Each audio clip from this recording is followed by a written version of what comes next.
Mám o čom vyprávať v škole. No tak to hej. Ona si pšeničku tuším odtiaľ vyberá, lebo ten jačmen není vylúpaný.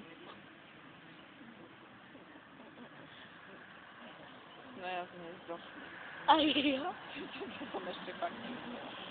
Ani ja, nie, ale je to nádherné. Krásna je. Keby som sa nebal, že dostanem nejakú chorobu, aj by som ju bol pohľadkal.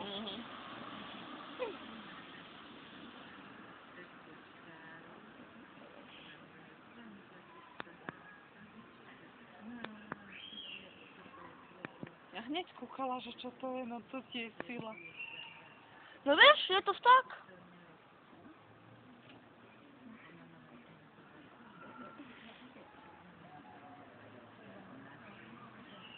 To je veľké. Aj niektoré tie guličky sú je veľké.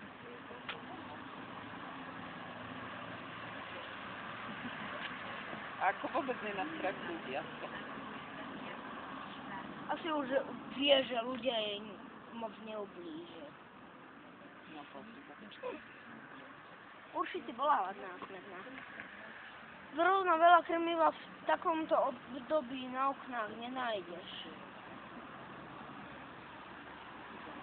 Ale počul som, že Martinkovci Mali stále miestku, teda krmisko.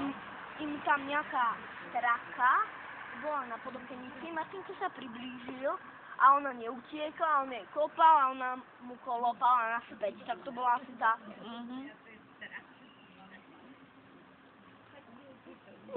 Môžem si sa Môžeš, pravda, že na strávičku. No čo, dobre ste sa pohrajkali. Hej. Máš džús?